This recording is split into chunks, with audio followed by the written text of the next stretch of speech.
বেশি যারা ইস্তেগফার পড়ে তাদের 5টা লাভ। আওয়াজ করে বলতে হবে কয়টা?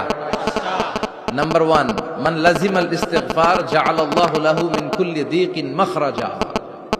যে সব সময় ইস্তেগফারের সাথে লাজিমা মানে লেগে থাকে, আঠার মতো। কিসের মতো? চুইংগাম খান না আপনারা? চুইংগাম যদি হাতের মধ্যে লাগান আঠার মতো লেগে থাকে না? বাচ্চারা আবার দুষ্টামি করে চুইংগাম খেয়ে আরেকজনের চুলের মধ্যে লাগায় দেয়, আছে না নাই? তখন সরিষার তেল দিয়ে ছুটাইতে হয়, তাই না? তো মান লাজিমাল ইস্তিগফার, যে ইস্তিগফারের সাথে আঠার মতো লেগে থাকে, সে 5টা জিনিস পায় জীবনে। চিল্লায় বলেন না কয়টা? 1 নাম্বার, জাআলাল্লাহু লাহু মিন কুল্লি দীকিন মাখরাজা। সব বিপদ থেকে তার উদ্ধার করে কে? আল্লাহ। আমাদের জীবনে বিপদ আপদ আছে না নাই? কম না বেশি? কত বিপদ, কত ধরনের বিপদ। যে কোনো সময় দুর্ঘটনা হতে পারে, রোড অ্যাক্সিডেন্ট, আছে না নাই? যে কোনো সময় গুম হয়ে যেতে পারেন, আপনারা খুঁজে পাবেন আপনার স্বজনরা। যে কোনো সময় ক্রস ফায়ারের মধ্যে পড়তে পারেন, ঠিক কিনা? যে কোনো সময় বজ্রপাতে আপনি নিহত হতে পারেন, ভূমিকম্পের মাঝখানে পড়তে পারেন, দুজন কোবাকবি লাগছে, আপনি মাঝখানে, হইতে পারে না? জাআলাল্লাহু লাহু মিন কুল্লি দীকিন মাখরাজা। এরকম সব ধরনের বিপদ থেকে তারে রক্ষা করবে কে? আল্লাহ। যদি ইস্তিগফারের সাথে আঠার মতো লেগে থাকা যায়। এই হলো নাম্বার 1। নাম্বার 2, ওমিন কুল্লি হাম্মিন ফারাজা।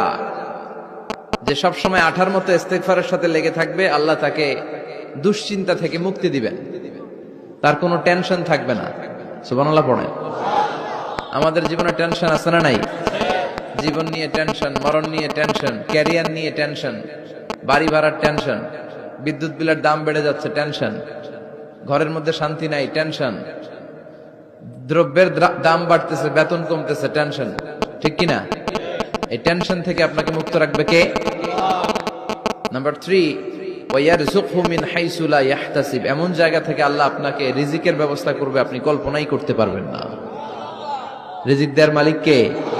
কেউ যেটা পারে না, পারে কে?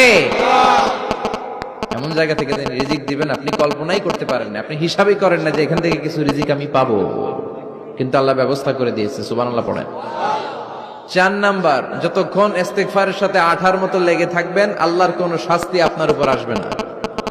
ওমা কানাল্লাহু মুআযযিবাহুম ওয়া হুম ইস্তাগফিরুন। যতক্ষণ আপনি ইস্তিগফার করবেন, আল্লাহর আযাব আপনারে পাকড়াও করবে না। 5 নাম্বার হচ্ছে আল্লাহ আপনাকে মুস্তাজাবুদ দাওয়া বানিয়ে দিবে। মুস্তাজাবুদ দাওয়া মানে এমন ব্যক্তি, যেই ব্যক্তি দোয়া করা মাত্রই দোয়া কবুল করে কে? সবসময় ইস্তিগফার পড়তে রাজি আছেন তো?